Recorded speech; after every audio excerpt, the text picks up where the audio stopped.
வாழ்க வையகம் வாழ்க வையகம் வாழ்க வளமுடன் சிந்தனையை உடல் நலத்தை சீரமைத்து உய்வித்த குருவே வாழ்க, குருவே துணை. வேதாத்திரியம் வாழ்க வளமுடன். இன்று வரை உலகில் தோன்றிய அனைத்து சித்தர்களும் ஞானிகளும் மகான்களும் மற்றும் வேதாத்திரிய கோட்பாடுகளை அர்ப்பணிப்புணர்வோடு அகிலமெங்கும் உணர்வாக்கி கொண்டிருக்கும் ஞான ஆசிரியர்களின் மதிநுட்பமும் குருவர்களோடு சுக்குமமாய் நம்மை சூழ்ந்திருந்து நாம் உய்வதற்கு துணை நிற்குமாக என்று சங்கல்பித்துக் கொண்டு இன்றைய தவ நிகழ்வை இறைவணக்கம் குருவணக்கத்தோடு நாம் இனிதே துவங்குவோம். இறைவணக்கம் பாட அருள்நிதி சிவசங்கரி சிவபால அம்மா அவர்களும், குரு வணக்கம் பாட அருள்நிதி கார்த்திகேயன் நாகேந்திரன் ஐயா அவர்களும் வாழ்க வளமுடன். வாழ்க வளமுடன். இறை வணக்கம். அழுத்தமெனும் உந்தாற்றல் ஒன்றை கொண்டே அணுமுதலாய் அண்ட கோடி அனைத்தும் ஆக்கி வழுத்தும் ஓர் அறிவு முதல் ஐந்தும் ஆறும் வகை வகையால் உயிரினங்கள் தோற்றுவித்து முழு திறன் உடன் காத்து முடிக்கும் மேலாம் முழு முதல் பொருளே நம் அறிவாயாற்றும் பழுத்த நிலை வரும் வரையில் நீ நான் என்போம். பழுத்த நிலை வரும் வரையில் நீ நான் என்போம்.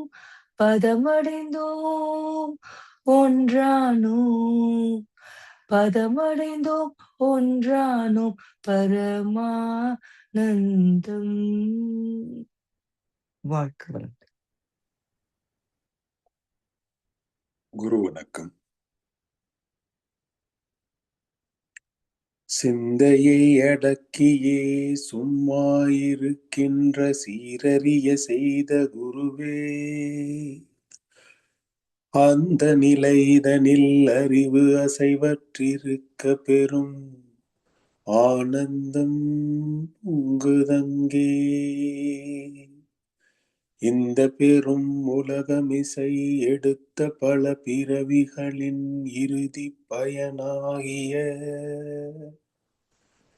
சந்ததமும் என்னை மறவாத சாந்த வாழ்வழித்தோய் என் சந்தோஷ செய்தி இதுவே. செய்கிறேன். நன்றி. வாழ்க வையகம், வாழ்க வையகம், வாழ்க வளமுடன். இன்று நமக்காக ஆழ்ந்த 9 மையதாகம் நடத்திய அருள்நெறி பாக்கியலட்சுமி அம்மா அவர்களை வாழ்த்துவோம். அருள்நெறி பாக்கியலட்சுமி அம்மா அவர்கள் வாழ்க வளமுடன். அவர்களின் அன்பு குடும்பம் வாழ்க வளமுடன். அவர்களின் உடல்நலம், பொருள் வளம், மனவளம் மற்றும் அவர்களின் ஆன்மீக தொண்டு வாழ்க வளமுடன், வாழ்க வளமுடன், வாழ்க வளமுடன். நன்றிங்க ஐயா. வாழ்க வளமுடன். வாழ்க வளமுடன். அருமையான தவம். நன்றிகள், வாழ்த்துக்கள். வாழ்க வளமுடன். தொடர்ந்து இன்றைய ஞானமும் வாழ்வும் கவிதை தொகுப்பில் இருந்து மகானின் கவிக்கு விளக்கம் வழங்கிட மூத்த பேராசிரியர் ஞானாசிரியர் அருள்நிதி பழனிசாமி வேலுசாமி ஐயா அவர்களை அன்போடு அழைத்தமைவோம். வாழ்க வளமுடன் ஐயா. வாழ்க வளமுடன் ஐயா. 2-3 வார்த்தைகள் எல்லாம் கொஞ்சம் கூட்டி கூட்டி போட்டிருக்குது. நேற்றைக்கு மாதிரி எழுத்து பிள்ளை இல்லை அப்படிங்கிறத நான் உறுதி பண்ணிடுறேங்க ஐயா. சரிங்களா, நீங்க தொடருங்கய்யா. வாழ்க வளமுடன். வாழ்க வளமுடன். வாழ்க வையகம், வாழ்க வையகம், வாழ்க வளமுடன். குரு வாழ்க, குருவே துணை. சான்ற பெருமக்களே, ஞானமும் வாழ்வும் கவிதை தொகுப்பின் தொடர் சிந்தனையில் இன்றைய கவி தேவை மிகுந்தால் துன்பம். தேவை உணர்வு அதிகரித்தால் இரத்த ஓட்ட தடை, குழப்பம் இவை துன்ப உணர்ச்சிகளாம். தேவையே முயற்சியாம் செய்யலாம். உள்ள துன்பத்தை போக்கிவிட இன்பம் காக்க தேவை முயற்சி செயல்கட்கே. அப்போ தடை தோன்ற சூழ்நிலை கேற்றவாறு தேவையே பேராசை, கவலை, காமம், சினம், பஞ்சம் 5 பெரும் பழிச்செயல் ஆம். இச்சை என்று ஏதி உலகம். தேவை இல்லாமல் வாழ்வது எப்படி? ஆனால் இந்த தேவைகளை வளர்த்து கொண்டே போவதுதான் ஆபத்து. எவ்வளவு இருந்தால் போதும் என்றொரு கேள்விக்கான விடை என்ன? அவங்க வசதிக்கு தகுந்த மாதிரி தாங்க என்று சொல்வார்களே தவிர, எல்லாரும் மனிதர்கள் தானே, மனித உடல் தானே, இந்த உடலுக்கு எவ்வளவு வசதிகள் போதும். அதாவது வசதிகள் பெருக பெருக உடல் அதுக்கு சுகப்பட்டு போகுமே தவிர அதுக்கு எல்லையே கிடையாது. சரி, இந்த வசதிகள் குறைகின்ற போது அல்லது சில சமயங்களிலே பவர் கட்டு வச்சுங்களேன், ஏசி வேலை செய்யாது, தூக்கம் வரலன்னு அவஸ்தைப்படும் இருக்கும். அப்போ அந்த நேரத்தில் பவர் கட் யார் காரணம்? அரசாங்கம், அதிகாரிகள், எல்லாருடைய நினைவு வரும். அப்போ தூக்கம் கெட்டுப்படும். இப்போ இருந்தாலும் இல்லை என்றாலும் ஒரே மாதிரி வாழ முடிகிறதா? இதுதான் பக்குவம். 5 ஸ்டார் ஹோட்டல் மாதிரியும் இருக்க தெரியணும், குடிசையிலையும் அட்ஜஸ்ட் பண்ணி வாழ தெரியணும். முடியுமா? அதான் பக்குவம். அப்போ தேவைக்கு தகுந்தாற் போல என்பதை விட சூழ்நிலைக்கு தகுந்தாற் போல வாழ பழகிவிட்டால் சிக்கல் இருக்காது. அது மட்டுமல்ல, தேவைகளை விரித்து கொண்டே போனால் முடிவு என்ன? இப்போ இந்த உலக மக்கள் எல்லாம் சோம்பேறியாக்குவதற்காக இந்த சைனா மக்கள் மிக சுறுசுறுப்பாக வேலை செய்யறாங்க. நம்ம எதையெல்லாம் ஒரு வசதி கஷ்டம் நினைக்கிறோமோ அதுக்கெல்லாம் ஒரு கருவியை கண்டுபிடிச்சிருவோம். இந்த பூண்டு உரிக்கிறது கஷ்டம் நினைச்சு அதுக்கு ஒரு டியூப் மாதிரி கண்டுபிடிச்சிருக்கிறான். உள்ள பூண்டு போட்டு ஒரு கசக்கினீங்கன்னா போதும், தண்ணியை வந்துடுது. சரி, வந்துருச்சு. உள்ளக்க சுத்தம் பண்ண முடியல, அதேபடி ரொம்ப வந்துருச்சு, வீடு போல சுத்தம் பண்ணுதுதான். அதை சுத்தம் பண்ண வேலை செய்யாது, அங்கங்க நின்னுக்குது. எல்லாம் கூட்டி கழிச்சு போட்டு பார்த்தீங்கன்னா அதுக்கான இன்வெஸ்ட்மெண்ட்டு, டிப்ரிசியேஷன், மெயின்டெனன்ஸு, டைமு எல்லாம் பார்த்தீங்கன்னா சீமர் எடுத்து கூட்டி போடுறது சுத்தமாகவும் இருக்கும், எளிதாகவும் இருக்கும். ஸோ இப்படி சாமி சொல்லுவாங்க, தேவையற்ற பொருள் பல பெருக்கி வாழ்வில் தேவைகள் பெருகி துன்பங்களும் அழிய கண்டோம். அதாவது பொருளை வாங்கும்போது அதுக்கு ஒரு அக்சசரிஸ்ன்னு கொடுப்போம் பாருங்க. அதில் எழுதப்படாத ஒரு அக்சசரி என்னன்னா அந்த பொருளால் வரக்கூடிய வருத்தங்களும் பிரச்சனைகளும். அது அதில் அன்ஸ்டேட்டட் அக்சசரிஸ் அது சொல்ல மாட்டான். எல்லா வசதிகளும் ஒரு பிரச்சனை சேர்ந்துதாங்க வரும். வீடு கட்டினா சந்தோஷமா இருக்குது, அங்கங்க கிராக் விழுந்தா வருத்தமா இருக்குது. சொந்த வீடுன்னு வருத்தப்படுவதா சந்தோஷப்படுவதா? இது போல தேவைகளை ஏன், எதற்கு, எப்போ என்ற கேள்வியோடு வாழ்பவர்களுக்கு எப்பவுமே பிரச்சனை கிடையாதுங்க. மற்றவர்கள் தன்னை மதிக்கணுமே அல்லது ஒரு வசதியான வாழ்க்கை வாழணுமே என்று போகிற போது அதுக்கு உலகத்துல நிறைய வாய்ப்புகள் இருக்கத்தான் செய்யும். அது நம்மை கண்ணர் சொல்லுவாரு, 1000 இருந்தும் வசதிகள் இருந்தும் நோ பீஸ் ஆஃப் மைண்ட். அந்த இடத்துல கொண்டு போய் சேர்த்துரும். அதனால் தேவை உணர்வு அதிகரித்தால் இரத்த ஓட்ட தடை, குழப்பம் இவை துன்ப உணர்ச்சிகளாம்.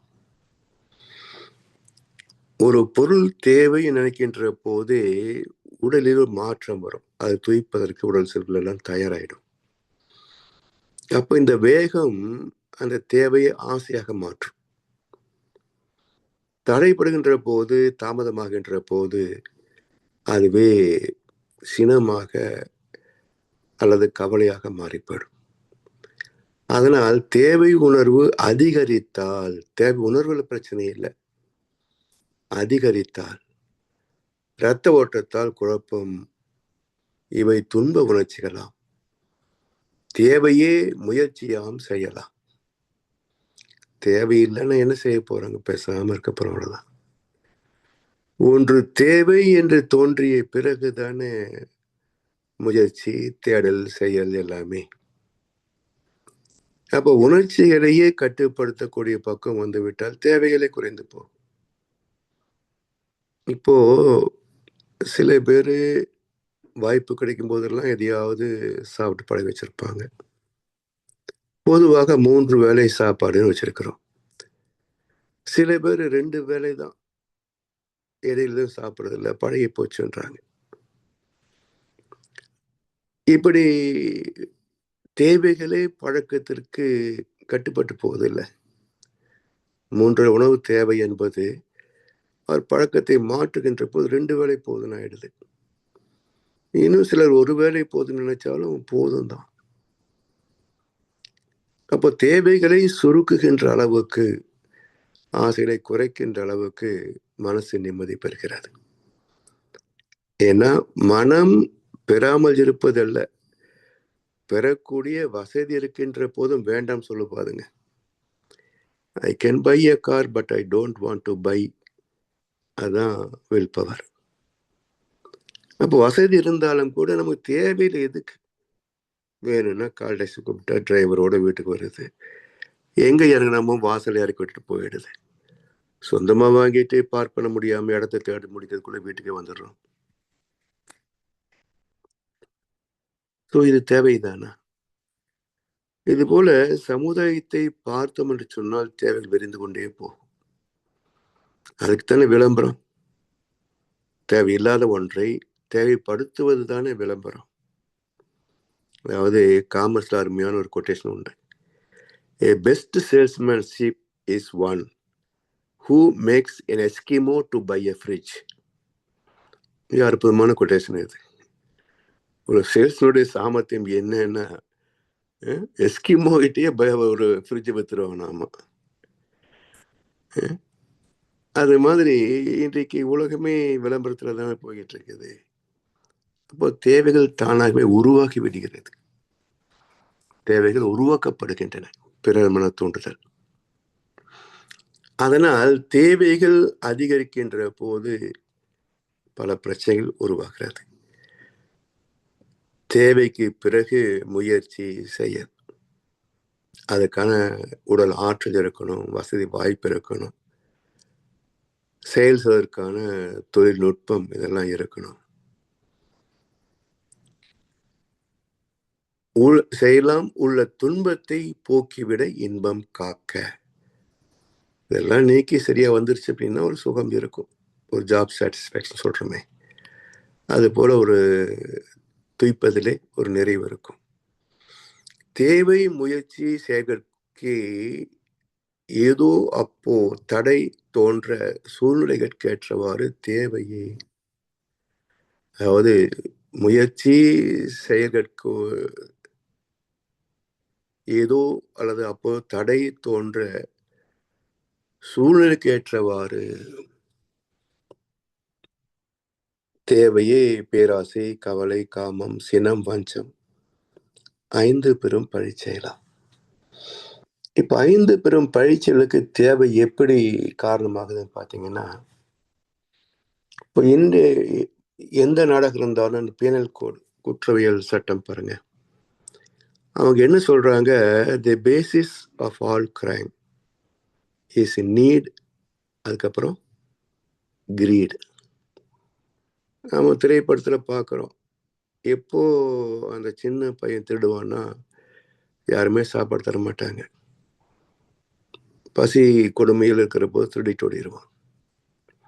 பிறகு அவனே பெரிய திருடனாக மாற்றம் பெறுவான். பார்க்குறோமில்ல. ஸோ தேவை, அடிப்படை தேவைக்கு இல்லை என்றால் சொல்லுவாங்களே, பசி வந்துட பத்தும் பறந்து போகும் அப்படின்னு. இப்போ தேவைகள் தான் குற்றங்களுக்கு அடிப்படை. சரி, சாப்பாட்டுக்கு மட்டும் திருடினா அவனை மன்னிச்சு விட்டுடலாம். அவன் பசிக்காக தான் எடுத்தான், போனா போதுப்பா, நல்லா சாப்பிட்டு போ, விட்டுடலாம். நீங்கள் பழைய காலத்து சினிமாவில் பார்த்தீங்கன்னா அப்போல்லாம் திருட்டு என்பதே சமையல் ரூமில் தான். அந்த திருட வந்து அவசரம் சாப்பிட்ருப்பான், சத்தம் கிட்டனமா வருவாங்க, உட்காருப்பா சாப்பிடு, வாசல் வழியா போ, பின்கட்டு வழியா வந்துட்டேன் பரவாயில்ல, பசிச்சா என்ன பண்ண முடியும், சாப்பிடு என்ற காட்சிகளெல்லாம் அன்றைக்கு மனிதாபிமானத்தை வளர்த்தது. இன்றைக்கு அது மாதிரி காட்சிகளெல்லாம் கிடையாது. இல்லை, அதனால் திருட்டு மட்டும்தானே காட்டுறாங்க. அந்த திருட்டுக்கான காரணம் என்ன, அதில் நம்முடைய பங்களிப்பு என்ன? தனி மனிதனுக்கு உணவு இல்லை என ஜகத்தினை அழித்திடுவோம் என்னார் பாரதியார். அதன் அப்படி பெரிய பெரிய விஷயமா தனிமனுடைய பசி என்றால், இது துவக்கம் தேவையில்தான் தொடங்கும், அப்புறம் அதில் சுகம் கண்டு போயிடும். எதுக்கு கஷ்டப்பட்டு உழைச்சிக்கிட்டேன்? அப்படியே எலெக்ஷனில் ஜெயிச்சோம்னா ஒரு 20,000 கொடுத்து ஜெயிச்சிட்டோம்னாக்க அந்த 20,000க்கு பதிலாக 20 லட்சம் சம்பாதிச்சிடலாம். 20,000 பதிலாக 20 லட்சம் சம்பாதிக்கலாம். ஒட்டு மொத்தமாக கூட்டி பார்த்தா 2 கோடி ஓட்டுக்கு 20 லட்சம் விட்டு 2 கோடி போட்டிங்கன்னா சில லட்சம் கோடிகள் இன்னும் சொத்து சேர்த்துடலாம். அப்போ என்னாச்சுங்க, தேவையினால் வந்த பழக்கம் அது கிரீடு, பேராசையாக மாறி போயிடும். பிறகு எந்தெந்த வகையில் இதெல்லாம் பெருக்க முடியும்? இன்னைக்கு சைபர் கிரைம்ஸ் எந்த அளவுக்கு இருக்கு? இதுக்கெல்லாம் காரணம் என்ன? பசியா? இல்லையா, ஆசைகள் தானே. ஆசை மட்டுமல்ல, கிரீடு, பேராசை. எனவே குற்றத்தின் துவக்கம் தேவையாக இருந்தாலும் அதனுடைய பரிணாமம் பேராசையில போய் தான் முடியும். அப்போ பேராசை வந்து விட்டால் பிறகு எங்க எல்லை கோடு? எவ்வளவு இருந்தாலும் போதாது. ஸோ இது எல்லாம், இதுக்கு நியாய தர்மங்கள் பேசுவாங்க. மக்களிடத்தில் இருக்கின்ற பணத்தை ஆசை காட்டி விளம்பரப்படுத்தி இழுத்தா அதுக்கு பேர் பிசினஸ் மேக்னெட். மக்களை பொய் சொல்லி ஏமாத்தி இதெல்லாம் நாங்கள் வந்தா தேனும் பாலும் ஓட வச்சிருவோம்னு சொல்லி ஓட்டு வாங்கினா அது அரசியல் சாணக்கியம். கடவுளை சொல்லி எனக்கு கொடுத்தா நான் உனக்கு ரெக்கமெண்டேஷன் பண்றேன், கடவுளுக்கு எல்லாம் கொடுப்பான் என்று சொன்னா அது இப்போ கடவுள் நம்பிக்கை. அப்ப எல்லோரும் ஒரு மனிதனை ஏமாற்ற வேண்டும் என்று சொன்னால் ஒரு திரைப்படத்தை சொல்லுவோம், ஃபர்ஸ்ட் அவனுக்குள்ள ஆசையை கிரியேட் பண்ணு, அப்போ அவன் ஏமாந்துருவான். அதே போல இந்த சைபர் கிரைம்ஸ் மாற்றம் எல்லாம் பாருங்க, ஆசைப்பற்றவன் தான் மாற்றான். உழைக்காத பொருள் எனக்கு தேவையில்லை என்றவன் யாராவது மாட்டுவானா பாருங்க. அப்போ உடல் உழைப்பால் அறிவின் உழைப்பால் வாழ்வது. நான் சம்பாதிச்சுதான் என் தேவையை கவனிச்சுக்குவேன், யார்கிட்டையும் எதையும் கை நீட்ட மாட்டேன் என்ற சுய கௌரவம், அதுதான் சுய மரியாதை. அதுதான் கடவுள் இல்லைன்னு சொல்றது மட்டும் சுயமரியாதை இல்லை. அடுத்தவனை ஏமாற்றாம அடுத்தவன்கிட்ட கை நீட்டாம வாழ்றானே, அதுதான் சுயமரியாதை. எனவே தேவை தடைப்படுகின்ற போது ஏற்படுகின்ற குற்றம் என்னாச்சுங்க? பொய், கொலை, திருட்டு, கற்பு நெறி தவறுதல், சூதாட்டம். இந்த ஷேர் மார்க்கெட் ஒன்று இருக்கு பாருங்க, இது இங்கெல்லாம் கொஞ்சம் சட்டங்கள் கடுமையா இருக்கு. அவ்வளோ ஈஸியாக இன்னொருத்தரை ரிஸ்க் டேக்கிங் தானே தவிர இங்கே ஏமாற்றல் கிடையாதுங்க.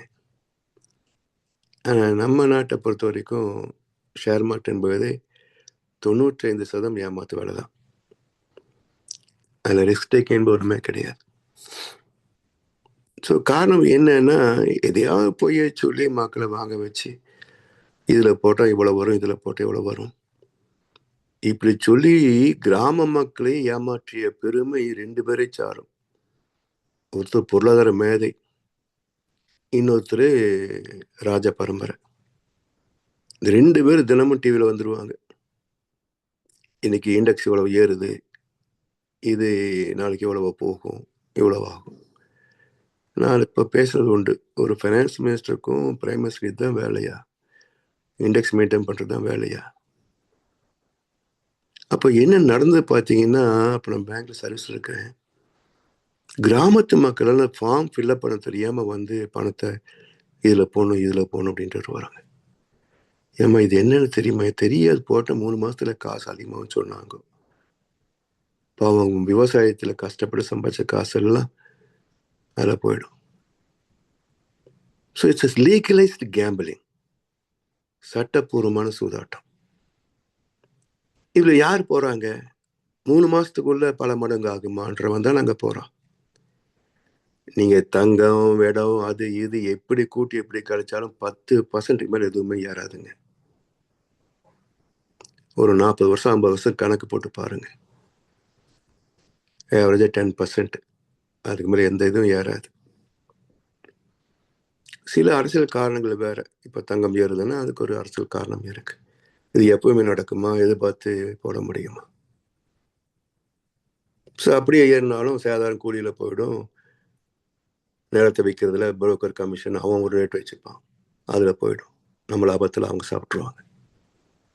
ஸோ சேஃப்டி, சம்பாதிக்கிறோம், செலவு பண்ணுறோம், மிச்சம் உள்ள போஸ்ட் ஆஃபீஸ்லேயோ பேங்க்லேயோ போட்டு நிம்மதியாக இருக்கு. பணத்தை சம்பாதிக்கணும் ஆசைப்படுகின்ற போது நட்டம் அதிகமாகும். நாம சம்பாதிக்கணுமே தவிர பணத்தை சம்பாதிக்கக்கூடாது. அதெல்லாம் நட்டத்தில் தான் முடியும், அல்லது பாவத்தில் முடியும். நட்டத்தில் முடியும், இல்லைன்னா பாவத்தில் முடியும். அப்படி பணமே சம்பாதிக்கிற பணம் எது அப்படின்னா, சாமி ஒரு 6 அம்சம் சொல்வார். நிலத்துக்கு குத்தகை, வீட்டுக்கு வாடகை, தொழிலுக்கு லாபம், வியாபாரத்திற்கு கமிஷன், இன்வெஸ்ட்மெண்ட்டுக்கு வட்டி, அரசாங்கத்துக்கு வரி. இந்த 6ம் உழைக்காமல் பெறுகின்ற காசு. உழைக்காமல் பெறுகின்ற பணம் ஒரு பாவம் என்பது எப்போதைக்கு மக்கள் மனசுல பதிகிறதோ அப்ப தர்மம் வெளியே வரும். அப்ப யாருக்கும் நட்டமே இருக்காதுங்க, அப்ப துன்பம் வராது. அப்போ எல்லாமே அடிப்படை தேவையிலே தொடங்கி பேராசையிலே பயணிக்கின்ற ஒரு வாழ்க்கை. மிச்சமெல்லாம் எக்ஸ்ட்ரா ஃபிட்டிங். இந்த 2 காரணமாக நாம் சந்திக்கின்ற அனைத்தும் அன்டியூ அட்டாச்மெண்ட்ஸ், தேவையில்லாத பதிவுகள். எனவே இது எல்லாம் 5 பெரும் பயிற்சிகளுக்கும் இதுதான் காரணம். தேவையும் பேராசையும் தான் காரணம். அப்ப இதெல்லாம் பாவமாக மாறுகிறது. ஆசையே பாவத்துக்கு அடிப்படை, ஆசையே துன்பத்திற்கு அடிப்படை. துன்பம் எப்போ வரும்? பாவம் வந்தால் தான் துன்பம் வரும். பாவம் எப்போ செய்யறான்? ஆசை வந்தா பாவம் செய்யறான். அதனால் எல்லா வகையான துன்பங்களுக்கும் ஆசையே காரணம் என்று தீர்ப்பளித்தார் புத்தர் பெருமான். அதனால் மகர்ஷி அவர்கள் 5 பண்பாட்டுக்கு முதல் பண்பாடு என்ன? அவரவர் தம் அறிவின் ஆற்றலினால் உடல் உழைப்பால் வாழ்வது. இதுலயே இப்போ உடல் உழைப்புக்கு வாய்ப்பு இல்லைன்னு என்ன செய்வாங்க? நோய்ப்பட்டவங்க, குழந்தைகள், வயோதிகள் என்ன செய்வாங்க? அப்போ அங்க ஈகை வந்துடும். எனவே ஒழுக்கம், கடமை, ஈகை என்ற அற வாழ்க்கை வருகின்ற போது தேவைகளை முறைப்படுத்தி கொண்டு முயற்சிக்கிட்டே போகலாம். ஆனா இவ்வளவு போதும் என்று முறைப்படுத்துகின்ற போதுதான் அங்க ஒரு சர்ப்ளஸ் அதான் வள்ளுவர் சொல்றாரு, ஆகாறு அளவிட்டது ஆயினும் கேடு இல்லை. இவ்வளவுதான் சம்பளம், இவ்வளவுதான் வருமானம், பிரச்சனை இல்லை. போகாறு அகலாக்கடை, செலவு அதை தாண்டி போயிடக்கூடாது. அப்ப என்ன வேணும்? சிந்தனை, சிக்கனம், சீர்திருத்தம். பக்கத்து வீட்டுல இருக்கு, அவங்க செலவு பண்றாங்க, நமக்கு இவ்வளவுதான் பண்ண முடியும். இதுக்கு மேல் தர்ம ரீதியாக வருமானத்தை கூட்ட முடியுமா? தப்பே இல்லை. அதர்மத்துல போனதான் பாவம். அதனால் நம்முடைய உழைப்பு இல்லாத பொருள் நமக்கு கூடாதுங்க. இப்ப இலவசத்தை நம்பித்தானே ஏமாற போறாங்க மக்கள். யார் இலவசமா கொடுப்பாங்க சொல்லுங்க? ஆடு நனையுதுன்னு ஓனாய் கவலைப்படுமா? யோசிங்க. ஆடு நனையுதேன்னு ஓனாய் கவலை வருமா? யாருமே இலவசமா கொடுக்க மாட்டாங்க. இது வாங்கினா இது ஃப்ரீன்னு சும்மா கொடுப்பானா? 50% டிஸ்கவுண்ட். அப்போ 10% லாபம் வைக்கிறேன், 50% டிஸ்கவுண்ட் கொடுத்தா கடை மூடிட்டு எல்லாம் போகணும், கொடுப்பானா? இந்த பாவத்துக்கு பேரு வியாபார தந்திரம். இந்த பாவத்துக்கு பேரு வியாபார தந்திரம். ஏன் சொல்றேன்னா, ஒரு 100 வருஷமா தொடர்ந்து ஒரு தொழில் நடத்துறவங்க பார்த்திருக்கீங்களா? அந்த தொழில 100 வருஷமா தொடர்ந்து கொடி கட்டிட்டு இருக்கிறோம்னு யாராவது பார்த்திருக்கீங்களா? ஏன் விழுந்து போறாங்க? அப்போ சம்பாதிக்கிற வழி சரியில்லைன்னு சொன்னா மக்கள் ஏமாந்துருவாங்க. ஆனா ஆளும் ஏமாற மாட்டானே. அவன் சரியா கணக்கு எழுதி வைப்பான். சூழ்நிலை மாறும், கோடிகள் எல்லாம் காணாம போயிடும். அப்புறம் ஆளு எங்க போனான்னு தெரியாது. ஏன்னா பணமும் அதிகாரம் இருக்கிற வரைக்கும் தான் பத்திரிகைகள் தினசரி பேட்டி எடுப்பாங்க. ரெண்டும் போயிடுச்சுன்னா யார் வர போறாங்க நம்மளை தேடி? அப்போ அட்ரஸே தெரியாது. அதனால் தர்மம் ஒன்றுதான் உலகத்தை நம்மை சிறப்பா வாழ வைக்குமே தவிர, இந்த புத்திசாலித்தனம், சாமர்த்தியம் அப்படின்னு சொல்லிக்கிட்டு ஏமாத்துற வேலை செய்து வச்சுக்கோங்க, இறைவன் கணக்கு தப்பாதுங்க. அரசியலும் அப்படித்தான், பக்தியும் அப்படித்தான். அதனால கொஞ்சம் வாழ்க்கையை நம்ம திருப்பி பார்த்தோம்னு சொன்னா, தேவைகள் தவிர்க்க முடியாது. பசிச்சா சாப்பிட்டுதான் ஆகணும், தாகம் எடுத்தா தண்ணி குடிச்சுதானே ஆகணும். ஊற்ற வயதிலே உடல் தேவைக்கு ஒரு துணை இருக்கத்தானே வேணும். இதெல்லாம் இயற்கையின் விதி. அதில் நாம் ஒன்றும் ஆசைப்பட்டு கேட்கல. இதெல்லாம் இயற்கையின் விதி. அதே இயற்கை விதி அதுக்கான வசதிகளும் செய்து கொடுத்துருக்குது. அதோட நின்றுட்டா பிரச்சனை இல்லை. இதுல இப்படித்தான் நல்லா இருக்கும், இப்படித்தான் நல்லா இருக்கும்னு போன அப்போ எந்த ஒரு மாற்றம், நாகரிகம், கலாச்சாரம் இருந்தாலும் ஒரு மனிதனின் மனதையோ பண்பாட்டையோ கெடுத்துடக்கூடாது. பண்பாடு என்பது என்னங்க?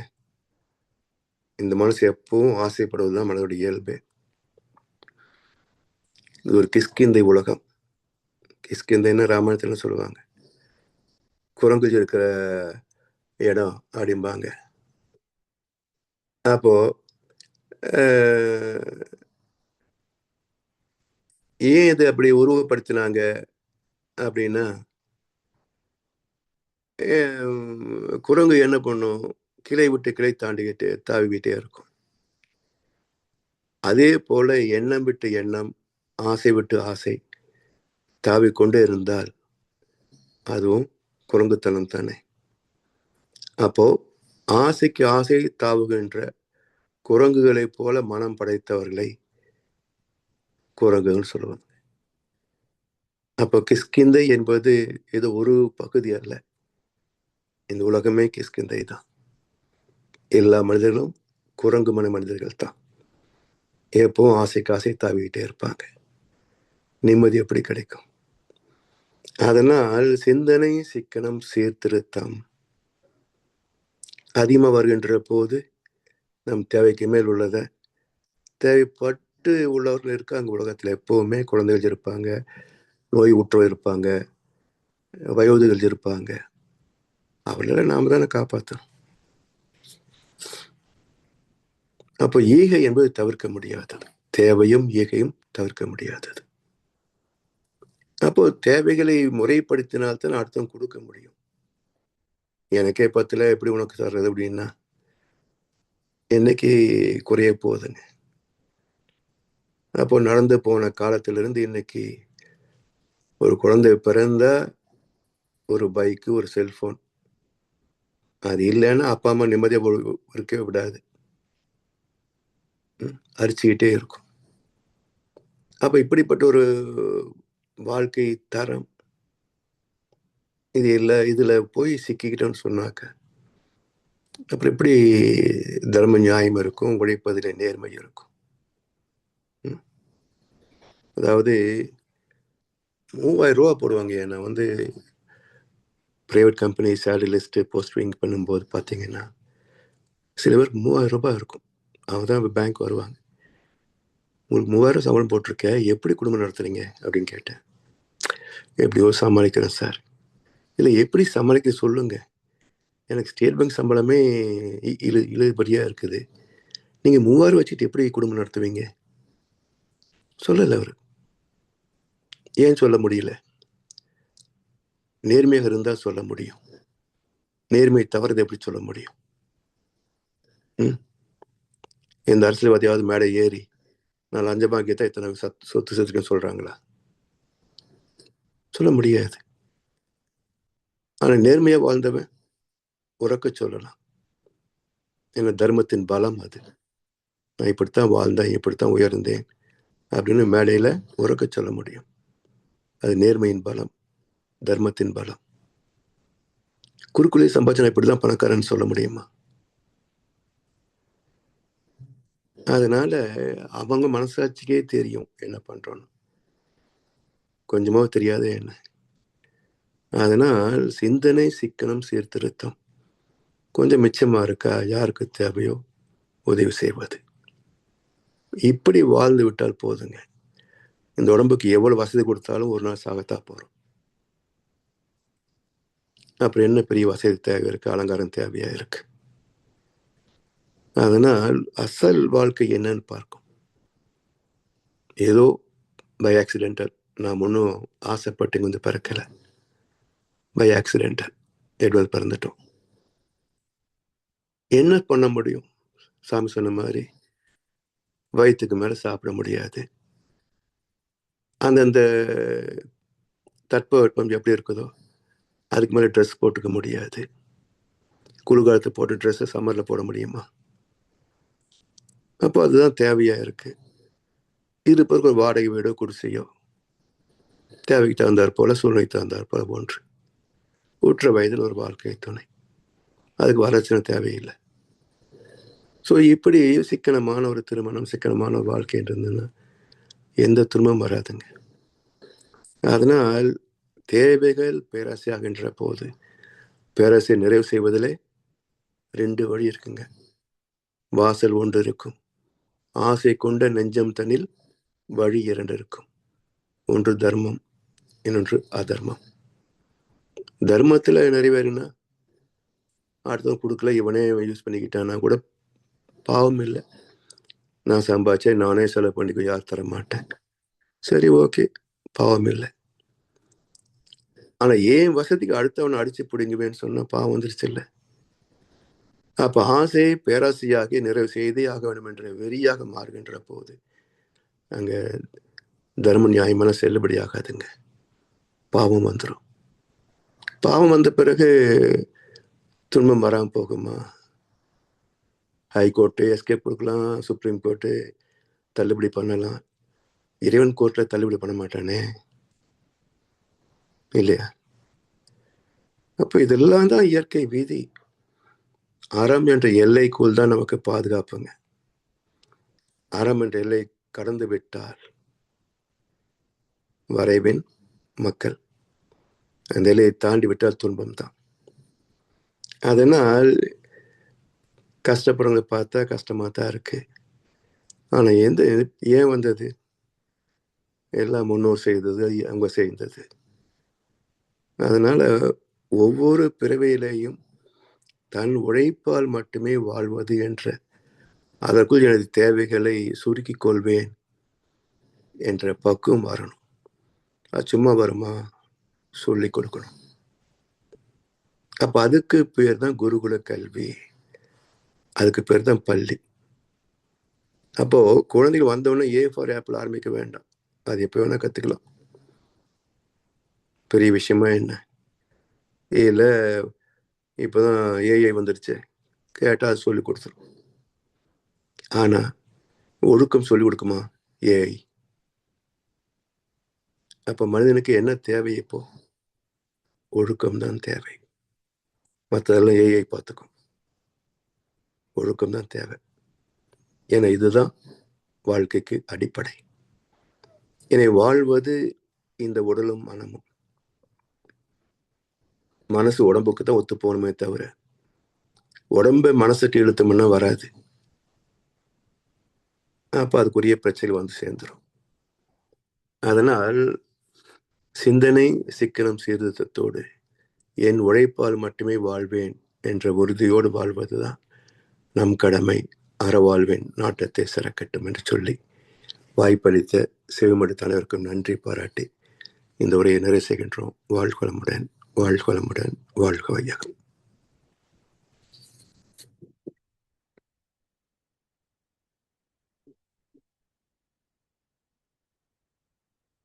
வாழ்க வளமுடன் ஐயா. அருமை. வாழ்க வளமுடன் ஐயா. சிறப்பாக தொடர்ந்து மகான் கவிகளுக்கு விளக்கம் வழங்கி நம்மை சிறந்த முறையிலே வழி நடத்தி கொண்டிருக்கும் மூத்த பேராசிரியர் ஞானாசிரியர் அருள்நிதி பழனிசாமி வேலுசாமி ஐயா அவர்களும் அவர்தம் அன்பு குடும்பத்தினரும் அருட்பேராற்றல் கருணையினால் உடல் நலம், நீளாயுள், நிறை செல்வம், உயர் புகழ், மெய்ஞானம் ஓங்கி வாழ்க வளமுடன், வாழ்க வளமுடன், வாழ்க வளமுடன்.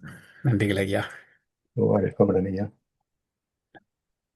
நிறைய நேரம் கருதி வார இறுதிக்கு ஒத்தி வைத்துக் கொள்கிறேன். பாடல்கள் பாடி நிறைவு செய்வோம். வேதாத்திரிய பாடல் பாட அருள்நிதி சுகந்தி இளையப்பன் அம்மா அவர்களும், பிரம்மஞான கவி பாட அருள்நிதி சாந்தி கண்ணன் அம்மா அவர்களும், உலக நல வாழ்த்து பாட அருள்நிதி ஜமுனா ராணி அம்மா அவர்களும். வாழ்க வளமுடன். வாழ்க வளமுடன். வேதாத்திரிய பாடல். போரில்லா நல்லுலகம், பொருள் துறையில் சமநீதி, நேர்மையான நீதிமுறை, நில உலகுக்கோராட்சி, சீர் செய்த பண்பாடு, சிந்தனையோர் வழிவாழ்வு, சிறப்புணர்ந்த பெண்மதிப்பு, தெய்வ நீதி வழிவாழ்தல், தேர்திருவிழா தவிர்த்தல், சிறுவர்கட்கே விளையாட்டு, செயல் விளைவு உணர்கல்வி, சீர்காந்த நிலை விளக்கம், பார் முழுதும் உணவு நீர் பொதுவாக்கல், பல மதங்கள் பல கடவுள் பழக்கம் ஒழித்து உண்மை ஒன்றை தேர்ந்திடுதல். வாழ்க வையகம், வாழ்க வையகம், வாழ்க வளம். வாழ்க வையகம், வாழ்க வையகம், வாழ்க வளமுடன். குரு வாழ்க, குருவே துணை. பிரம்மஞான கவி. இறைவெளியே தன்னிருக்க சூழ்ந்தழுத்தும் ஆற்றல், இதன் திணிவு மடிப்பு வில சுழலும் விண்ணுண்ணாம், நிறைவெளியில் விண் சுழல நெருக்குகின்ற உரசல், நிலைவெளியில் எழுப்புகின்ற நேரலைகள் காந்தமாம், மறைபொருளாம் காந்தம் தன் மாத்திரைகள் ஐவகை, மலைக்காதிர் விண்கூட்டம் மாபூதம் ஐந்துமாம், முறையாய அக்காந்த அலை மனமாம் உயிர் உடல்களில் மதி உயர்ந்து உண்மை பெற மா பிரம்ம ஞானமாம், மா பிரம்ம ஞானமாம். வாழ்க வையகம், வாழ்க வையகம், வாழ்க வளமுடன். நன்றி ஐயா. வாழ்க வளமுடன். வாழ்க வையகம், வாழ்க வையகம், வாழ்க வளமுடன். குரு வாழ்க, குருவே துணை. உலக நல வாழ்த்து. உலகமெல்லாம் பருவமழை ஒத்த தொட்டபடி பெய்யட்டும். உழவரெல்லாம் தானியத்தை உவப்புடனே பெருக்கட்டும். பல தொழில்கள் புரிகின்ற பாட்டாளி உயரட்டும். பகுத்துணர்வில் தொகுத்துணர்வு பண்பாட்டை உயர்த்தட்டும். கலகங்கள் போட்டி பகை கடந்தாட்சி நடக்கட்டும். கல்லாமை கடன் வறுமை கலங்கங்கள் மறையட்டும். நலவாழ்வை அளிக்கும் மெய்ஞான ஒளி வீசட்டும். நம் கடமை அறவாழ்வின் நாட்டத்தே சிறக்கட்டும். நம் கடமை அறவாழ்வின் நாட்டத்தே சிறக்கட்டும். நம் கடமை அறவாழ்வின் நாட்டத்தே சிறக்கட்டும். வாழ்க வையகம், வாழ்க வளமுடன்.